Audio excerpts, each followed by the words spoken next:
Hey guys, what's up? It's iPhone here. Today, we're going to be taking a look at my build for Sevagoth. Now, a lot of people are hit or miss on Sevagoth. Some people really like him. Some people really hate him. Some people, are enjoying the fact that you can sync multiple formas into him. And other people look at that and say, what's the point in investing that much format into a single Warframe? So if you haven't heard yet, Sevagoth actually comes with 3 parts to mod, right? So there's the base frame, there is his shadow form, and then you have his claws on top of that. And it requires a decent amount of format if you want to put like a really good build onto the frame, right? So taking a look at the build I've got on the base frame, we've got Rolling Guard, Augur Reach, and Stretch for range, Transient Fortitude, Umbral Intensify, and Power Drift for power strength, Constitution and Prime Continuity for duration, Streamline for efficiency, and then the aura slot, you can basically run whatever.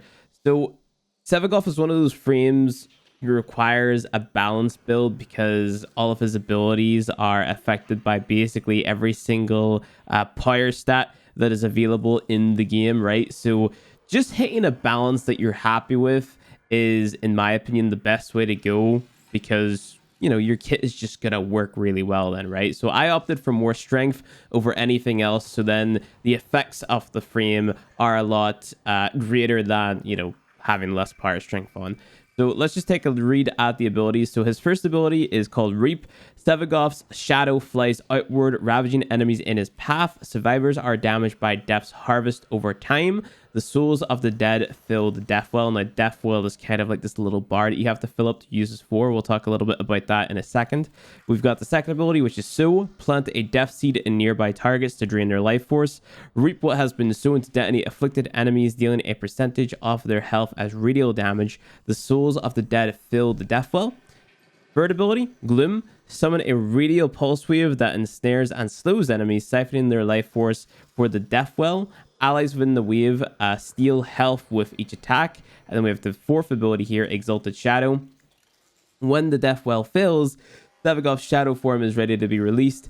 Tear the enemy asunder with a collection of melee focused abilities. And you can see the damage stat on there, which is affected by power strength. But that doesn't really mean much because you can mod the claws separately anyway. You can throw in elemental mods and whatnot to boost up the damage. So that doesn't really matter too much. You shouldn't really fixate on getting that super high by investing like a ton of power strength like Blind Rage and stuff like that. Just go for a nice balance build, and that is going to make your Sevagoth gameplay a lot more enjoyable. Energize and Strike as my arcanes. Energize because we need energy. Strike because more attack speed whenever we're using melee. Then we also have to keep in mind that his third ability is a drain over time. That's why we've invested into duration and efficiency, right? Because it's down to 2.25 at the bare minimum, and then whenever the radius starts to grow, the drain over time is greater. It goes all the way up to 4.5. But because we have so many different ways of getting energy back in Warframe nowadays, such as Zeneric, Energize, etc., then there's really no need to be investing a ton into efficiency or to throw on prime flow or regular flow or whatever.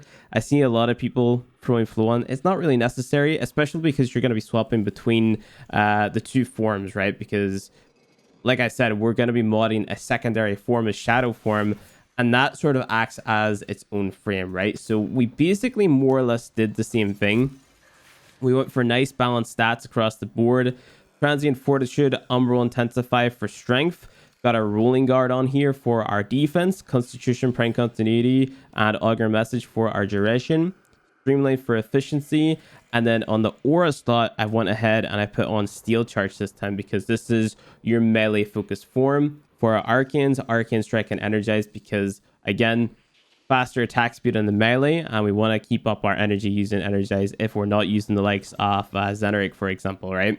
So again, it's pretty balanced, right? We've invested mainly in the power strength, but we've tried to balance out all the stats, and that's because, again, his abilities basically require everything. So his first ability is called Embrace. Ghostly Hands pull enemies into flailing mass. This is basically just like a suck all enemies into melee range, and you can just like wheel on them as soon as they're in front of you. Second ability is called Consume. dash through enemies and rip out their souls to heal. So this is just going to be your heal. You dash through them, you get a lot of health back. Third ability is Death's Harvest. Inflict nearby enemies with a harrowing condition. And this is basically just like a debuff, right? Like you can deal more damage to enemies. Again, don't fixate too much on that damage vulnerability stat. You're going to be dealing a ton of damage anyway. So I wouldn't invest too much into like power strength using blind rage and whatnot to get that any higher than it already is with this build, right? So last but not least, we've got the claws. And on the claws, we have condition overload because more status effects means more damage. We can actually deal more damage with condition overload than we can with prime pressure point. Berserker for our attack speed. Whenever we end up critting, we've got 121% crit chance because of sacrificial steel. Prime reach. You really need prime reach in this frame because like his claws are kind of short. I don't know why, but prime reach just makes this frame a lot more enjoyable to play. I think they should up the base range on the melee, but that's a topic for a different video. Oregon Shatter for more crit damage because we're going to be critting so much. I've went for my status mods on here because I want to get my status chance higher so I can proc condition overload more frequently. Whenever you're in the shadow form, you could like swap into the regular frame using your core to apply all the status effects and then put on the 90% elemental damage mods to get more damage. Entirely up to you, but to save me the hassle and because like there's really no need to be applying status effects to every single enemy in the game if you're just playing like your daily casual content, right? Like you only really need to worry about applying status effects to every single enemy to get the most out of your damage if you're playing like maybe a steel path in some cases. Depends on the enemies you're going against, but like super high level enemy runs, that type of thing. So I've just went for corrosive and fire on here. You can apply viral with, again, your Kuvanuke or whatever. It's really down to you. And that is pretty much it. That is all of the builds. Now let me show you guys how this frame basically functions. So we're going to spawn in 20 corrupted heavy gunners like so. And what we're going to do is we're going to use our 3 first, then our 2, and then our 1. So our 3 is our slow and whatnot, and you see that sort of grows over time. Our 2 is just a debuff, and then our 1 is going to send our guy through and do like a DOT. So if we start at the melee enemies here, like they'll die really fast because they're debuffed, they're taking damage over time, they're slowed out there type of thing. But realistically, the only reason we did that is to apply all those effects onto them, then kill them, and that fills up that bar on the right hand side. And whenever that bar is filled up, that's when we can go into our 4. So before I go into the 4, what I'm going to do is I'm going to kill all these enemies here. On the minute again. Like so. Confirm. Done. Get our energy back, because why not? We're going to go into our 4. And the 4 is all about just, you know, bring all the enemies in with your 1 and then wheel on them like that. And that is basically how the 4 plays. If you want to deal more damage, you press your 3 after you drag all the enemies in with your 1 again. So I want to go back and spawn the enemies back and again just to show you guys. So here we go. So we drag them all in with our 1. We use our 3 and then we start meleeing and they take increased damage basically. And if I needed to heal, I would go ahead and I would use my 2. And even if you don't kill an enemy with your 2, you still get the HP back, right? So there's no need to worry about, oh, is this enemy low HP enough to dash through, that type of thing. I don't know if I like the shadow form. It feels kind of floaty, right? So whenever I'm parkouring through the air, I sort of feel like I'm locked on a sort of like a horizontal or vertical path, however you want to explain it. Like I can't really like glide left and right like I can in the normal game, right? So if I wanted to, you know, like go to the left or the right or whatever, or sort of like curve myself while I'm aim gliding, I can't really do that when I'm in the shadow form. So if there's any amount of feedback I could give for the shadow form, that would be it. Like I want to be able to parkour a little bit smoother. Got to go ahead and build up the meter again before I can show you guys the shadow form again or jump back into it. So I just kill these enemies that are affected by my abilities pretty much, and then I can go back into my 4 again and just melee them, whatever. So yeah, the combat while you're in the 4 feels kind of floaty. Spoiler for the quest that you have to do to get Sevagoth, the Call of the Tempestari quest. You do get to play in the shadow form in that quest. So you basically get to try out the shadow form of the frame in that quest. Like like you sort of notice there and then that he's sort of a floaty feeling frame. This isn't the type of frame that I'm necessarily going to be playing a lot, but that doesn't mean that he's not fun.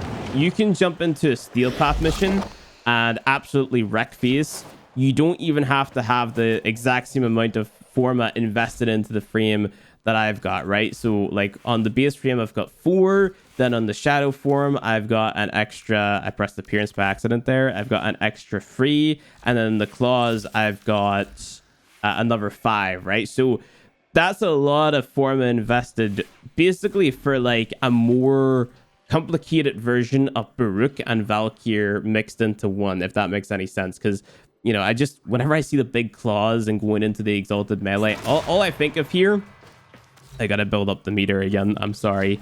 All I think of is Valkyr's 4th ability, right? Like that's all that comes to mind, and the fact that I have to build this meter up every single time reminds me of how you activate Baruch's 4, right? So he literally just feels like a mixture of Valkyr and Baruch with a shadow theme and the ability to pull enemies in, debuff them, and then heal himself. Right, that's basically it. And then you have a little bit of crowd control and a little bit of damage dealing while you're in the normal form, right? But if you're gonna be playing Sevagoth, you're gonna want to be in the shadow form as much as possible, right? Because if you die in the shadow form, you don't actually die, right? You go back to your frame and you basically have a second life. And even if you die when you're in your frame, you go into the shadow form and all you have to do is dash through the enemies, right? That's one of his passives. So if we turn our invincibility off. Well, I'm not even invincible. It's just because I rolled there. We unpause the enemies. Let's see if I can go into the shadow form. Need to kill an enemy here before I can do that. Okay, so we go into the shadow form, right? We let the enemies kill me. They're all slowed right now, so that's gonna be a little bit Okay, so they kill me. I just go back into my frame, right? And then if I die while I'm in my frame, I go into the shadow form. I just have to dash through the enemies. If I dash through enough enemies, I'm not pressing the dash button. You have to press your 2. If you dash through enough enemies, you'll revive yourself. But because they shredded me, then, you know, it was unlucky. What you may have noticed as well, because I've got Rolling Guard on both the frame and the shadow, it sort of like acts as a way to reset the cooldown of Rolling Guard too. So if we kill the enemies here, we spawn them back in again. Like so. Simulate. Oh shit, I should have paused them. Pause. There you go. Nice. So Rolling Guard basically makes it so you're invincible whenever you do a roll, right? And it has a 7-second cooldown, so wait for the cooldown to finish. I do a roll, I'm invincible, right? So if I build up my shadow form again by killing these enemies, almost there.